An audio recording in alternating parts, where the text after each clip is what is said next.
What is it that I find most egregious?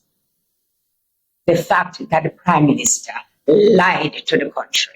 Channel Views and Voice Media. Comment, like, share, and subscribe. Our views, our voice, our community. Bless up. Thank you very much for joining us.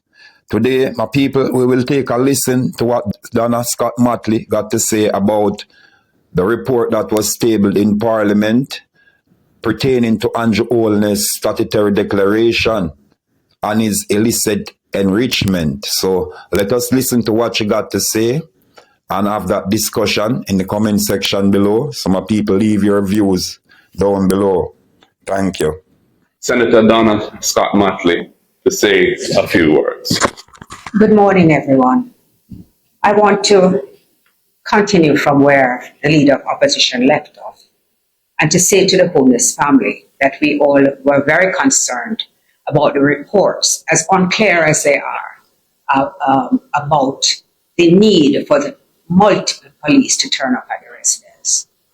We in Jamaica are very concerned that our democratic traditions be protected, and there should be no attempt to threaten the Prime Minister nor his family. Our condemnation is strong, and we trust that all the perpetrators will quickly be brought to justice. Now, let me say that today is not a day that we celebrate. And indeed, I've been hearing comments about the call for the Prime Minister's resignation being far too soon and being premature. I do not share that view. I do not believe we should have had to call on him to resign.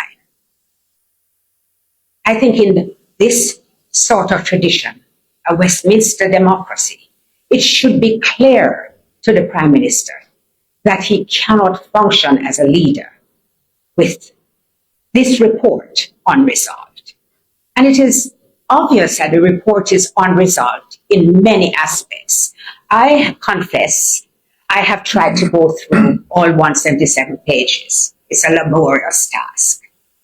And it requires going through it with a fine-tooth comb to identify the breaches which are within this report.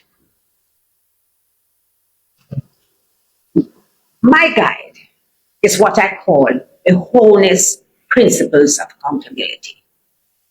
Because the Holness principle of accountability was first demonstrated to me in 2013 when he called on Junior Minister Richard Hassan to step aside. He said that the fact that the OCG, as it then was, had found Richard Hassan guilty of corruption because he had bypassed established procedures in making 10 shops in the market for women in his constituency who were vendors in the market to be deserving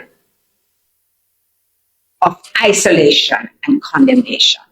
He said he would not sit in a parliament where Minister Azan sat. He said it was a dark day for Jamaica and that the public had lost its trust in the minister and the institutions had lost their trust.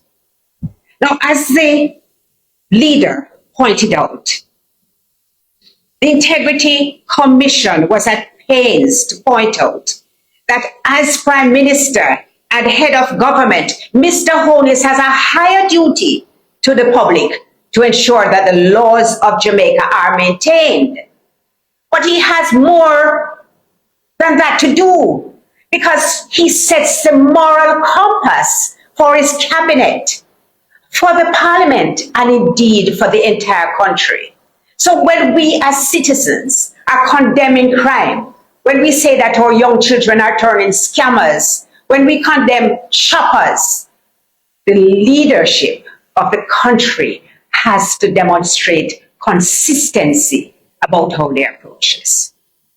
What is it that I find most egregious? The fact that the Prime Minister lied to the country. Because when he was asked if anyone in his party was under investigation for illicit enrichment, he had searched far and wide, and there was nobody. Perhaps he should have searched close. I'll look in the mirror. Because as it turned out, he knew at the time that he was under investigation for illicit enrichment. And Jamaica has to take a stand, because it is unacceptable that the leader of the parliament, the leader of the government, could tell the country such a barefaced lie. So I said there is no resignation call, which is premature. He should know what to do. He should do the right thing. And I remember when he was being sworn in, he spoke to us about the man on the donkey who said to him, Andrew, do the right thing. Now he has a chance to do the right thing. He should step aside.